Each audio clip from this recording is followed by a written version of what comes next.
아멘. 함께 크게 외치겠습니다. 오직 성령으로 충만함을 받읍시다. 한 번 더 크게 오직 성령으로 충만함을 받읍시다. 크게 한번요. 절대 긍정, 절대 감사.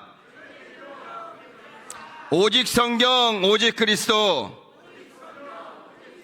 오직 은혜, 오직 믿음. 오직 하나님께 영광. 저 현수막에 걸려있는 표를 저희가 오늘 잠시 선포했습니다. 한 해 동안 여러분들 현수막에 적혀있는 내용들을 잘 보시고 암기하시고 또 선포하시고 또 한 해 동안 승리하시기를 주의 이름으로 축원을 드립니다. 2025년 새해가 밝았습니다.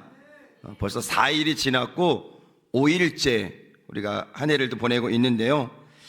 혼돈과 아픔 속에서 시작하는 한 해이지만 우리는 절대 긍정과 절대 감사로 무장하고 그리고 성령의 충만함으로 이 모든 위기를 이겨내야 합니다. 아멘. 크게 아멘. 올해부터는 아멘 크게 하셔야 돼요. 지난 과거에 묶여 있었던 무기력한 신앙생활, 삶의 태도 이제 탈출해야 됩니다. 다시 일어나야 됩니다. 절망과 낙심이 아닌 감사와 찬양으로 일어나시기를 주의 이름으로 축원을 드립니다. 아놀드 토인비의 도전과 응전의 이론처럼 우리는 끊임없이 도전하고 도전에 대한 창조적인 열정이 있어야 합니다. 여러분들 알다시피 100년 전에 영국 교회는 창대했습니다. 엄청난 부흥을 일으켰고요. 주변 국가에도 많은 영향력을 끼쳤습니다. 그러나 지금 대부분의 영국 교회는 다 무너졌습니다. 복음화율이 3%도 되지 않을 만큼 정말 절박한 상황이 되었습니다. 교회는 술집이 되었고 관광지가 되었고요. 박물관이 되었습니다. 앞으로 한국교회가 정말 정신을 차리지 않는다면 영국교회 전체를 밟게 됩니다. 북이스라엘 멸망은 바로 남유다에게는 바로 많은 것을 깨닫게 해주는 장면이었지만은 남유다도 깨닫지 못하고 결국 동일하게 멸망하게 되었다라는 것입니다. 여러분, 우리나라 교회가 그렇게 견고하지 않습니다. 140년이라는 역사가 있지만은 초대교회 신앙이 창대했고 정말 영적이 넘쳤던 것처럼 초기에 우리나라의 기독교의 열정, 신앙의 열정은 대단했습니다. 140년이 지나고 나서 지금은 신앙이 거의 다 무너져 있습니다. 1200만이라는 그리스도인, 이 중에 썬데이 크리스찬이 80% 이상이 넘어갑니다. 일주일에 한 번 예배 드리는 것이 신앙의 전부인 것처럼 그렇게 신앙생활하는 사람이 많다라는 것입니다. 정말 우리가 성령으로 충만을 받고 주님을 인격적으로 만나고 내 한평생 살아가면서 주님만 사랑하며 귀한 복음의 열정을 감당하겠다고 하는 분들이 그리 많지 않다라는 것입니다. 그래서 세상에 일어나는 많은 문제 가운데 교회가 차지하는 문제도 굉장히 상당합니다. 마치 중세교회를 바라보듯 병들고 아파하고 있다는 것입니다. 우리가 1917년 마틴 루터의 종교개혁을 외치면서 우리 스스로는 변화되지 않고 있습니다. 신앙과 삶이 이원화되어서 현실에서 교회가 부흥하고 성장한다는 것은 어쩌면 욕심일 것입니다. 혼돈과 아픔이 함께하고 있는 지금 우리에게 바로 제2의 종교개혁이 필요한 것입니다. 지금 이 시대는 에스겔의 마른 뼈 환상 같은 시대입니다. 살아있는 것 같으나 모두가 마른 뼈가 되어서 희망이 없어 보이는 시대를 우리가 살아가고 있다는 것입니다. 세상이 탄핵을 외치고 그리고 탄핵 반대를 외치고 세상의 소리로 고함치고 있을 때 우리 그리스도인들은 이렇게 외쳐야 할 것입니다. 함께 크게 외치겠습니다. 마른 뼈들은 살아날지어다. 이렇게 해서 안 살아납니다. 다시요. 마른 뼈들은 살아날지어다. 아멘. 기도할 때 우리가 함께 기도하고 하나님의 말씀이 강력하게 선포될 때 이 땅의 마른 뼈들이 살아나게 된다는 사실을 여러분이 기억하시기를 주의 이름으로 축원을 드립니다. 중세교회가 무너졌던 때에 가장 큰 이유는 바로 말씀이 무너졌고 그들에게서 멀어졌다라는 것입니다. 말씀이 무너지니까 세상의 욕심과 욕망이 가득 차게 되었고요, 종교라는 이름으로 부정부패를 일삼으며 하나님의 영광을 가리는 타락한 삶을 살기 시작했던 것입니다. 종교개혁은 10월 30일 1년에 한 번 우리가 기억을 합니다. 우리가 교회에 많은 절기가 있어서 때만 되면 그 절기를 지키고 행사하면서 지나가고 뒤돌아보면 그 절기가 무슨 의미인지도 모르고 그때가 어느 때인지도 모르고 그렇게 지나갈 때가 굉장히 많이 있다라는 것입니다. 오늘 우리 교회는 10월 31일이 오기 전에 우리의 신앙의 개혁이 일어나야 된다는 사실을 여러분이 기억하시기를 바랍니다. 그런데 이보다 더 앞설 것이 무엇이냐? 바로 성령 충만입니다. 우리 옆 사람과 인사합니다. 성령으로 충만합시다. 여러분, 정말 성령으로 충만해야 됩니다. 성령으로 충만해야 우리가 봉사하고 헌신하고 주의 사명을 감당할 수 있다라는 것입니다. 성령 충만하지 않고 인간의 생각으로 충만하니까 지금 이 시대가 점점 무너지고 힘들어지고 있다라는 것입니다. 올해는 전 성도가 다 성령으로 충만을 받아야 됩니다. 아멘. 사모하시길 바랍니다. 받을 때까지 기도하시고 받을 때까지 사모하시고 받을 때까지 주님을 붙드시기를 주의 이름으로 축원을 드립니다. 무기력한 신앙생활, 무기력한 재직이 아니라 성령 충만한 귀한 믿음으로 한 해 동안에 절대 긍정과 절대 감사로 승리하시기를 주의 이름으로 축원을 드립니다.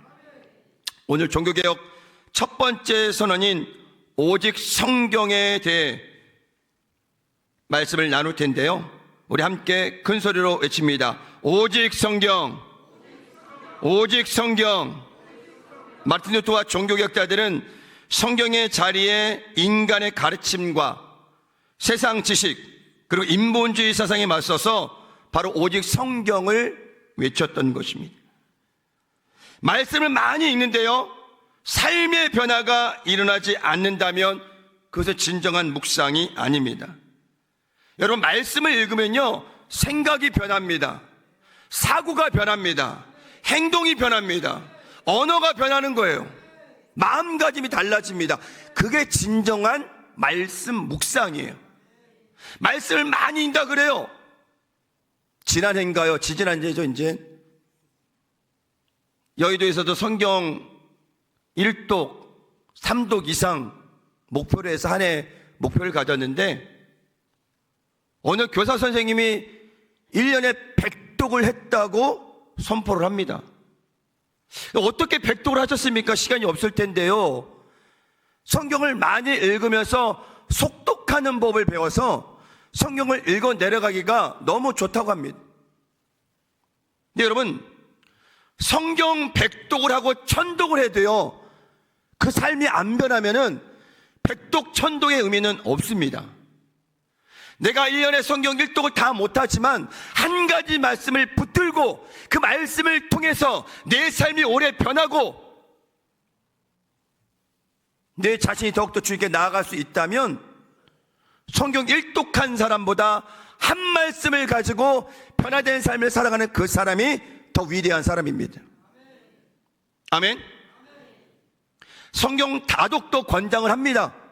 그러나 성경 다독을 떠나서 읽었던 말씀이 내 삶에 적용돼서 내 삶이 변할 때 진정한 말씀 묵상이라는 것을 여러분이 기억하시길 바랍니다.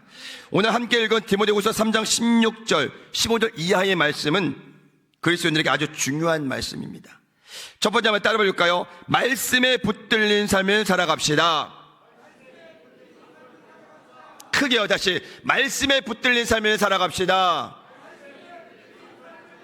마틴 루터는 1517년 10월 31일에 타락한 중세 교회를 향해서 개혁을 선포합니다. 올해로 508주년이 되는 해입니다. 그러면서 저는 설교를 준비하면서 이런 질문을 제 자신에게 던져봤고 이 땅의 교회에 던져보았습니다. 그동안 이 종교개혁의 정신은 잘 유지되고 있는가? 벌써 507년이나 되었습니다. 올해 508년이 되는데 500년이 넘는 시간 동안에 매회 우리가 10월 31일이 되면 종교개혁을 외치면서 신앙의 개혁을 외치고 있지만 교회는, 그리스도인들은 점점 타락하고 열정이 식어지고 말씀을 떠나는 중세교회의 모습으로 다시 전환되고 있다는 사실입니다. 더 뜨겁지 않아요. 더 열정이 있지 않아요. 더 갈급하지도 않아요. 왜? 예전보다 살기는 좋아졌기 때문에. 140년 전 이 땅은 밥을 먹을 수도 없었고요. 교육이니 문화니 모든 것들이 다 힘들고 어려웠던 시기였습니다. 그래서 그런지 말씀을 배우고 말씀을 읽고 말씀을 실천하는 그 삶을 살아갔던 시기였지만 140년이 지난 이 땅, 이 대한민국은, 이 교회는 마치 영국 교회가 무너지듯 조금씩 무너지고 있다는 것입니다. 코로나로 인해서 많은 교회가 무너졌다고 합니다. 문을 닫았다고 그래요. 그런 환경적인 요인을 떠나서 우리의 자신을 보면요, 그렇게 우리가 신앙적으로 열정적이지 못한다는 사실입니다. 우리 새해 첫 주부터 이 신앙의 개혁이 나로부터 시작된다는 사실을 기억하시길 주의 이름으로 축원을 드립니다. 내가 변해야 이 땅이 변합니다. 내가 기도해야 이 땅이 변해됩니다. 내가 말씀을 가까이 해야 하나님의 놀라운 뜻이 이 땅에 이루어진다는 사실을 여러분이 기억하시기를 주의 이름으로 축원을 드립니다. 우리가 절기 1년 동안에 많은 행사를 합니다. 그 많은 행사들을 다 지나고 나면 여러분들 그 절기를 지난 절기 때 했던 모든 행사들의 결단과 마음들이 그대로 남아 있습니까? 남아있지 않다면 행사를 치른 것 외에는 아무것도 없다라는 것입니다. 저도 작년 2월 달에 와서 우리 교회 예산도 없지만 당회에서 결정해 주시고 여러분들이 함께 협력해 주셔서 지난 10개월 동안에 열심히 달려왔습니다. 새로운 행사도 해보고 새로운 예배도 해보고 여러 가지 많은 것들을 시도해 보면서 교회 변화를 꿈꾸며 그렇게 달려왔던 시기가 바로 작년 한 해였습니다. 여러분의 삶에 변화가 일어났다면 기적이고요. 변화가 일어나지 않았다면, 교회 공동체가 변화되지 않았다면 우리는 행사를 한 겁니다. 올해도 동일하게 많은 행사가 준비되어 있고 열심히 달려갈 텐데 여러분, 행사로 끝나지 않기를 바랍니다. 행사 때마다, 예배 때마다, 기도 때마다 결단한 것들이 우리의 삶을 통해 완전히 변하지 않으면 올 한 해도 우리는 썬데이 크리스찬으로, 행사를 해야 되는 교회로 그렇게 한 해를 지나갈 수도 있다는 것입니다. 제가 이번 피택 재직분들에게 말씀 묵상과 적용을 하라고 과제를 드렸습니다. 한 장 한 장 제가 읽어보면서 이분들이 묵상한 것, 적용한 것, 여러 많은 것들을 읽어보면서 여러 가지 생각이 들었습니다. 여러분, 말씀 묵상이라는 것은 여러분들이 이렇게 한 말씀을 글에 옮겨서 적을 정도의 아주 정말 심오한 깊은 마음 가지고 말씀을 읽어야 그것이 적용이 되는 것입니다. 제 집분들이 내셨던 그 과제가 한 분 한 분이 정말 정성껏 적어졌습니다. 답은 없습니다, 여러분. 개인의 묵상이고 개인의 적용이기 때문에 답은 없는 겁니다. 근데 제가 그 글을 읽어보니까 이분들이 그렇게 말씀을 묵상하고 삶에 적용하고자 결단했던 마음들이 느껴지기, 오늘 우리가 이 하늘에 살아가면서 말씀을 묵상하면서 그런 마음으로 달려가야 돼요. 그냥 한 말씀 읽고 지나가는 것이 아니라 이 말씀이 오늘 나에게 주는 영적인 의미는 무엇인지, 내가 어떻게 살아가야 되는지에 대해서 깊이 기도하고 삶에 적용하면서 살아가는 사실을 여러분이 기억하시길 바랍니다. 역대하 34장에는 유다왕 요시야가 개혁을 일으키는 장면이 나옵니다. 8세 왕에 오른 요시야는 유대 17대 왕이 되어서 31년 동안의 나라를 다스리게 됩니다. 그는 다윗의 하나님을 찾았고 7년에 거쳐서 개혁을 단행합니다. 그 단행을 역대하 34장 3절에 이렇게 말씀하고 있습니다. 아직도 어렸을 때 곧 왕위에 있은 지 8년에 그의 조상 다윗의 하나님을 비로소 찾고 제12년에 유다와 예루살렘을 비로소 정결하게 하여 그 산당들과 아사라 목상들과 아로새긴 우상들과 부어 만든 우상들을 제거하여 버림에, 계속해서 7절입니다. 제단들을 허물며 아세라 목상들과 아로새긴 우상들을 빻아 가루를 만들며 온 이스라엘 땅에 있는 모든 태양상을 찍고 예루살렘으로 돌아왔더라. 요시야의 첫 번째 개혁이 무엇이었냐? 바로 우상을 다 철거하는 것이었습니다. 일본에 가서 선교도 마찬가지로 가면은 가정마다 신이 엄청 많다고 합니다. 100개, 200개씩 집안에다 신을 모셔놓고 오늘 이 신에게 빌었는데 응답이 되면 이 신이 오늘 나의 신이라고 합니다. 그래서 일본 선교에 가장 힘든 것이 그 가정에 섬기는 우상을 먼저 무너뜨리는 것이 가장 급선무라는 이야기를 선교사님들이 이야기를 합니다. 그리고 보수 작업 중에 hil기야는 모세가 전한 야훼의 율법책을 발견하게 됩니다. 그리고 요시야는 사반에게 그 율법책을 읽도록 명령을 합니다. 그리고 말씀을 듣던 요시야는 자기의 겉옷을 찢었습니다. 찢었다는 것은 그 말씀을 통해서 뭐요? 깨달음이 있다라는 거예요. 회개가 있다라는 거예요. 여러분들 말씀을 읽을 때 그냥 지나가지 마시고 그 말씀을 통해서 내가 무엇을 깨달아야 될지를, 회개해야 될지를 알아가는 과정입니다. 그리고 그 깨달음이 있다면 여러분들 바로 엎드려서 요시야처럼 옷을 찢는 마음으로 엎드려서 기도해야 된다는 사실입니다. 그래야 내가 하루하루 내 삶이 변하고 올 한 해가 변하는 거예요. 여러분 올해도 365일 지나갑니다. 학생들은 방학이 끝나고 나면은 이제 등반해서 새로운 교실에서 아이들과 만나고 그렇게 3월달부터 열심히 달려갈 건데 그렇게 또 1년이 지나가요.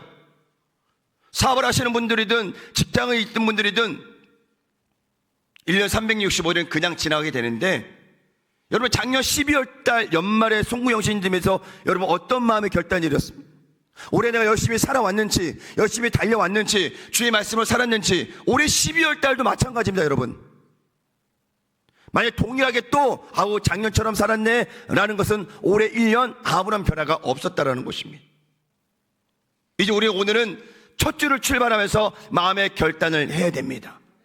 말씀에 사로잡힌 삶, 말씀을 통해서 내 삶이 변하는 삶, 그런 삶이 되시기를 주의 이름으로 축원을 드립니다. 아멘 하셔도 됩니다. 다들 입을 다물고 계셔서 아멘.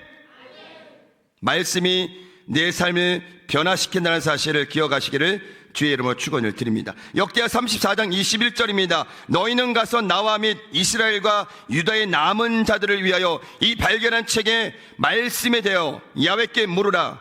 우리 조상들이 야훼의 말씀을 지키지 아니하고 이 책에 기록된 모든 것을 준행하지 아니하였으므로 야훼께서 우리에게 쏟으신 진노가 크도다. 우리 조상들이 말씀대로 살아가지 않아서, 말씀을 지키지 못해서 하나님의 진노하심이 임했다고 했습니다.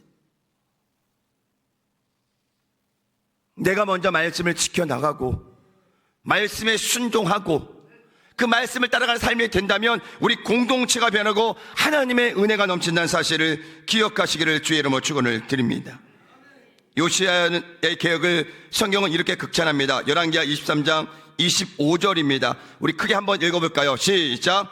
요시야와 같이 마음을 다하며 뜻을 다하며 힘을 다하여 모세의 모든 율법을 따라 야훼께로 돌이킨 왕은 요시야 전에도 없었고 후에도 그와 같은 자가 없었더라.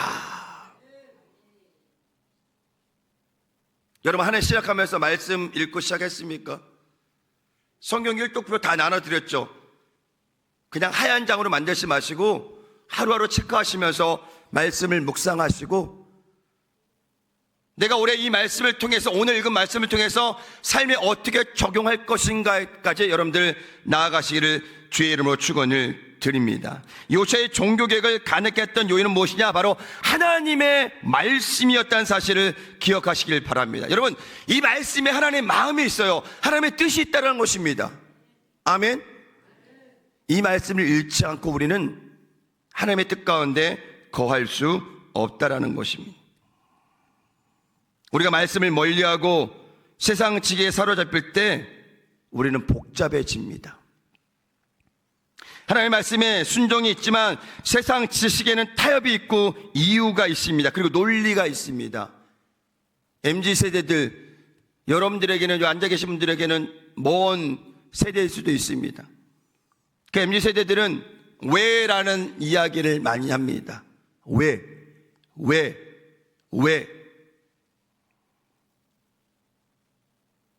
저는 교육자 막내 때 바로 위 선배가 시키면 군대처럼 다 했습니다. 이렇게 얘기하면 또 라떼 얘기인데요. 근데 제가 어느 정도 이제 사역의 시간이 되고 후배들이 들어왔는데 동일하게 시키면 왜요? 라는 얘기를 합니다. 왜 제가 그걸 해야 되죠? 이해가 필요하고 공감이 필요하고, 물론 그게 다 좋은 것만은 아닙니다. 근데 우리가 하나님의 말씀을 지켜 나아갈 때도 마찬가지예요. 말씀을 읽었는데 내가 왜 순종해야 되죠? 내가 왜 지금 교회에 되죠? 내가 왜 지금 헌신해야 되죠? 내가 왜 지금 모여야 되죠? 라는 이야기들이 MZ세대들에게는 있다라는 것입니다. 신앙이 오래돼도, 이제 연세가 어느 정도 돼도 마치 MZ세대들처럼 그렇게 질문하는 분도 있어요. 정말 우리가 하나님 말씀대로만 살아간다면 우리가 해야 될 것은 무엇이에요? 하나님 말씀에 순종하면서 살아간다는 사실을 여러분이 기억하시길 바랍니다. 여러분, 신명기 28장 순종과 저주가 나오는 장입니다. 순종 이꼬로 축복, 여러분들 아닙니다. 하나님의 섭리와 계획 가운데 우리가 쓰임받고 있다는 것에 우리는 집중해야 돼요. 순종하니까 복을 받는다, 그래서 내가 순종한다, 그건 좀 이해타산이 있는 거죠. 순종해도 복을 못 받을 수 있어요. 여러분들 작년 한 해, 아니 지금까지 살아온 한 해 돌아보면 여러분들 순종 잘하지 않으셨나요? 아무도 대답을 안 하시네. 제가 보기에는 순종 잘하셨습니다. 여러분 삶이 좀 나아지셨나요? 내 몸이 좀 건강해졌어요? 몇 명만 그렇게 싫은데, 대부분 여러분들 우리가 신앙생활 열심히 해서 순종해서 기도해서 뭘 한다고 해도 생활이 안 나아질 수 있어요. 성경이 이야기하는 순종이 축복이라는 것이 우리의 삶에 적용이 안 될 때도 있어요. 그렇게 열심히 했는데, 그렇게 헌신했는데 내 가정이 힘들어지고 내 삶이 힘들어지고 내 몸이 힘들어질 때가 있다라는 거예요. 그래서 저는 설교 준비하면서 여러분들에게 순종은 축복이다라고 이야기하고 싶지만 순종 이꼬로 축복은 아니라는 거예요. 그냥 순종은 하나님의 뜻에 맞게 우리가 삶을 살아가는 것, 그것을 우리가 집중해야 된다라는 것입니다. 두 번째는 신앙 이꼬로 형통 아닙니다. 부정적인 측면으로 들을 수 있지만은 신앙생활 열심히 해서 여러분 모든 것이 다 형통하십니까? 아니잖아요. 점점 어려지는 삶도 있고요. 순종 축복, 신앙 형통, 이 공식 때문에 우리가 신앙생활을 하는 거 아니라는 것입니다. 그래서 우리에게 기복신앙이라는 말이 나옵니다. 기복을 영어로 찾아보니까 up and down이라고 나와 있어요. 감정이 오르락내리락 하듯 우리 신앙이 오르락내리락 한다는 거예요. 이것을 한국어 구석사전에 찾아보니까요, 불안정한이라는 말로 해석하고 있습니다. 신앙이 불안정하다라는 거예요. 좋을 때는 할렐루야 하다가 고난이 조금 다가오면 놀렐루야. 부활절에는 주님이 부활하셨고, 부활절이 지나면 주님 다시 무덤에 들어가시고, 그게 우리의 신앙이라는 것입니다. 세상은 변해도 여러분, 예수님은 안 변하십니다. 이 말씀도 안 변해요. 변하지 않는 이 말씀을 우리의 삶의 중심에 두고 말씀대로 살아가 보시기 바랍니다. 우리는 열심히 하지 않으면서, 최선을 다하지 않으면서 하나님이 복 주지 않는다고 불평합니다. 내 기도 응답 안 하신다고 불평합니다. 여러분, 정말 최선이 뭔지 아세요? 이런 표현이 좀 그러겠지만 정말 최선은 사도 바울처럼 순교의 심정으로 사역을 감당하는 거예요. 그게 최선입니다. 어느 정도 해놓고 하나님의 은혜를 바라고 하나님의 축복을 바라고 기도도 30분 이상 하지 못하는 그 삶을 통해서 기적이 일어나길 바란다면 그것이 문제입니다. 기도 응답이 없어도 기도해야 되고요. 아멘. 말씀을 통해서 육의 양식이 아닌 영의 양식을 체험하는 삶이 건강한 삶이라는 사실을 여러분이 기억하시기를 주의 이름으로 축원을 드립니다. 그래서 갈렙을 칭찬할 때 성경을 말씀합니다. 민수기 14장 24절인데요. 오직 내 종 갈렙은 그 마음이 그들과 달라서 나를 온전히 따랐은즉, 쫓았은즉. 나를 따랐다는 건 뭐예요? 하나님의 말씀대로 살기로 작정했다라는 거예요. 말씀을 읽고 말씀을 묵상해서 은혜를 받았다면 그 삶대로 살아가는 것, 그것이 말씀 묵상인 겁니다. 그래서 뭐 성경 다독했다, 백독했다, 십독했다, 성경을 많이 외우고 있다, 아니요.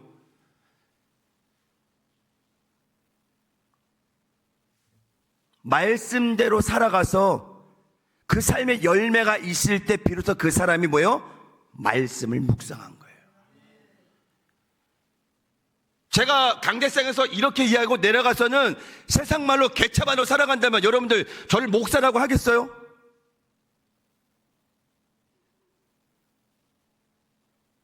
저도 여기서 자유롭지 못하기 때문에 이렇게 설교하고 내려가서는 정말 몸부림칩니다. 그렇게 살아가려고. 이러한 몸부림 없이, 이러한 결단 없이는 올해 2025년 한 해가 변화되지 않습니다. 기적이 안 일어나요. 우리는 말씀대로 살아가기로 결단하고 또 결단해야 된다는 사실을 여러분이 기억하시기를 주의 이름으로 축원을 드립니다. 믿음은 들음에서 나고 들음은 하나님의 말씀에서 시작된다라고 합니다. 여러분, 밥 한 끼 안 먹으면 배가 좀 배고프죠? 두 끼 안 먹으면 어떻게 되세요? 조금 빈혈이 옵니다. 세 끼 안 먹으면 어떻게 되세요? 하루 한 끼도 안 먹으면 어떻게 되세요? 눕고 싶어요. 일주일을 금식하면 어떻게 되세요? 일어나기 싫어요. 14일을 금식하면 어떻게 되세요? 말도 하기 싫어요.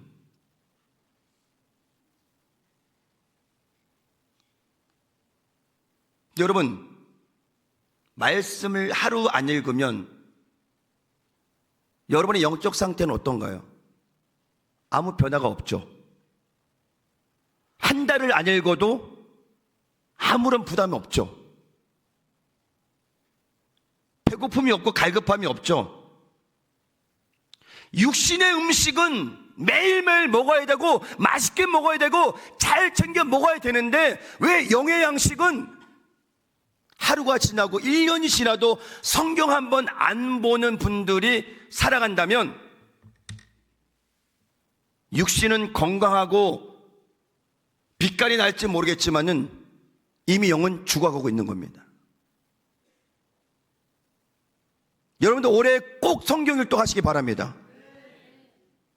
전체가 아멘 하셔야 되는데 안 하시는 분들은 안 하겠다고 지금 믿음을 지키고 있는 것 같아요. 다시 성경 일독 다 하시기 바랍니다. 우리 미니 집사님은 중등부 성경교육 무조건. 아멘? 우리 중등부만 아멘? 두 사람만 아멘 같은데. 목표를 가지고 여러분들 하시기 바랍니다. 하루에 3장씩만 읽어도 되고요. 하루에 10장씩 읽어도 되고 20장씩 읽어도 되고. 저는 오늘 출애굽기 1장을 갔습니다. 산파 이야기가 나오면서 새벽에 저에게 큰 은혜를 주시더라고요. 그 어려운 가운데 산파들이 지켰던 믿음, 그들을 이야기하면서 두려움과 경외라는 단어를 표현하면서 하나님께서 그들을 지키시고 은혜 주시는 장면을 보면서, 그래, 올해 우리가 정말 두려움으로 이 한 해를 보내겠구나. 구약시대는 하나님의 이름조차도 부르지 못했어요. 하나님의 얼굴을 보면 다 죽어야 됐어요. 그래서 모세만 올라갔어요. 근데 지금 우리 하나님은 아버지라 부르고, 때론 당신이라 부르고, 그라고 부르고, 여러 가지 표현을 쓰면서 하나님을 이야기하면서 정말 우리 마음 가운데 하나님에 대한 두려움이 있습니까? 내가 하루라도 말씀을 읽지 않으면 나 오늘 어떻게 될지 몰라라는 그런 두려운 마음이 있습니까? 없잖아요. 밥을 안 먹으면 꼬르륵 해도, 말씀을 안 읽으면 영적으로 꼬르륵 절대 신호 안 옵니다. 사는데 문제 없고요. 저는 그거를 기적이라고 합니다. 기도 안 해, 말씀 안 읽어, 교회 안 나와, 새벽도 안 나와. 그런데 한 해를 보냈어요. 그게 정말 기적입니다. 정말. 여러분, 오늘 결단하셔야 돼요. 아멘? 저희가 현수막 붙여놓고 그냥 보기 좋아라 붙여놓은 게 아니에요. 이렇게 우리가 한 해 살아가자. 말씀으로 살아가고, 예수 그리스도의 이름으로 살아가고, 은혜로 살아가고, 믿음으로 살아가고, 그리고 12월 31일 날 모든 영광 하나님께. 그런 믿음의 결단이 있어야 된다는 것을 여러분 기억하시기를 주의 이름으로 축원을 드립니다. 두 번째 따라합니다. 구원에 이르는 지혜와 모든 선한 일을 행할 능력을 갖추게 합니다. 시작. 여러분, 성경에 있는 말씀이에요. 이 하나님의 말씀은 구원에 이르는 지혜가 있게 하는 거예요. 모든 선한 일을 감당할 수 있게끔 만들어 주신다는 거예요. 여러분들, 서점에 가면은 책들이 엄청 많습니다. 성공에 대한 책, 지식에 대한 책, 지혜에 대한 책, 학문서들 엄청 많이 쏟아져 나오고 있어요. 매년이 아니죠. 매달이죠. 정말. 근데 여러분, 지식은 줄 수 있어요. 학습에 도움은 돼요. 그러나 구원에 이르는 지혜는 없다라는 거예요. 세상 책에는 어디 있어요? 하나님의 말씀에 있다라는 것입니다. 이 말씀을 읽을 때, 이 말씀이 내 삶의 중심이 됐을 때 구원에 이르는 지혜가 생긴다는 것입니다. 그 구원에 이르는 지혜는 삶을 살아가게 하는 힘이라는 것입니다.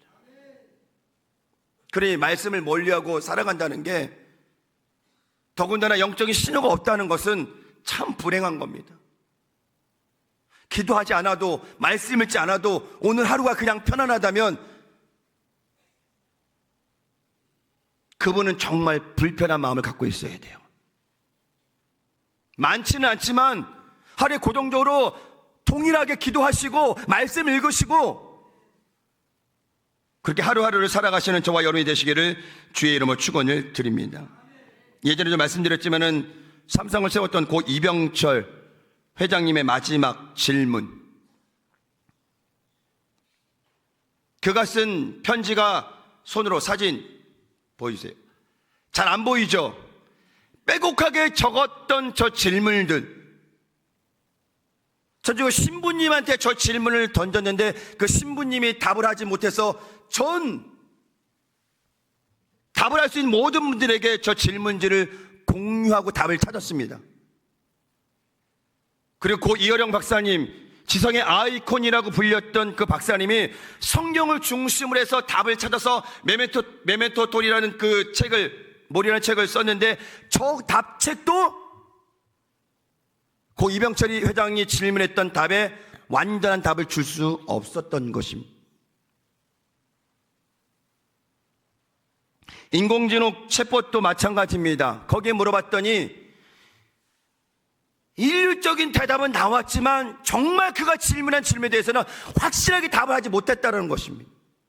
수집된 데이터를 가지고 그 질문에 답을 했기 때문에 그 답이 명확하지 않다라는 것입니다. 여러분, 어디 있어요? 성경에 있습니다. 하나님은 정말 살아계시는지, 천국은 있는지, 여러 가지 많은 질문들을 오늘을 살아가는 우리에게도 동일하게 던지는 질문이기도 합니다. 여러분, 인간의 삶이 건강하게 활동하고 사는 사람이 제 기준으로 그냥 70세.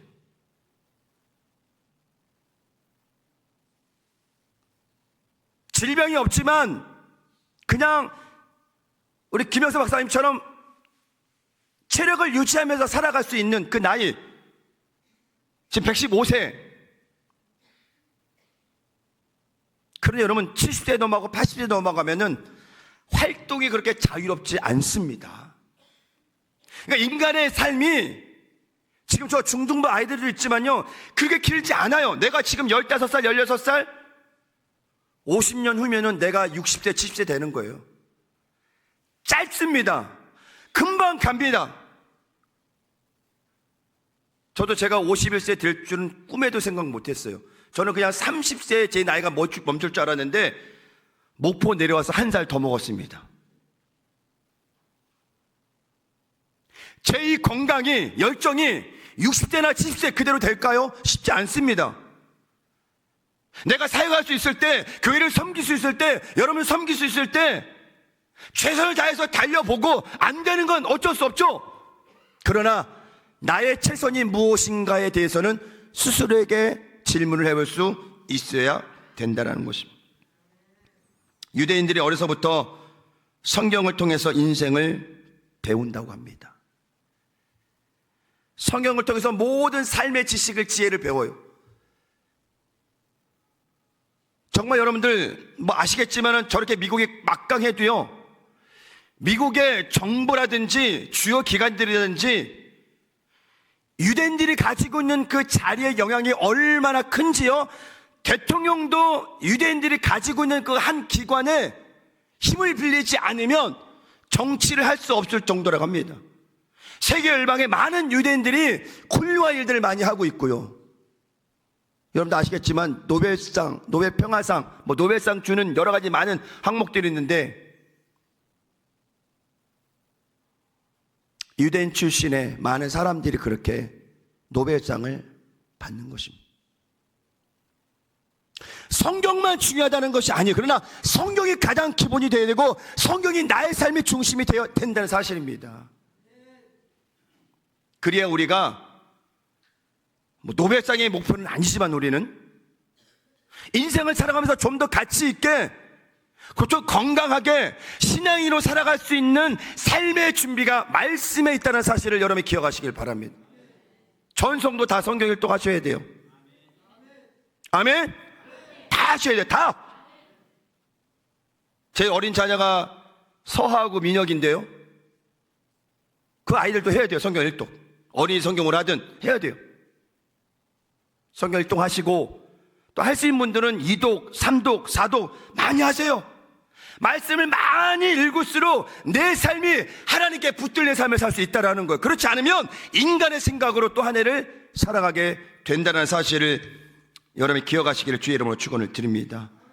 올해 첫 예배가 저는 너무 중요하기 때문에, 그리고 이 말씀이 올해 우리의 삶을 이끌어가는 강력한 힘이 되기 때문에 제가 조금 강조합니다. 정말 중요합니다. 여러분, 우리 중등부 친구들 공부할 시간이 많이 필요하겠지만 공부하기 전후로 꼭 성경을 읽으시길 바랍니다. 목표를 정해 놓으시고 한 장을 읽든 5장을 읽든 정해 놓으시고 그리고 함께 공부하시길 바랍니다.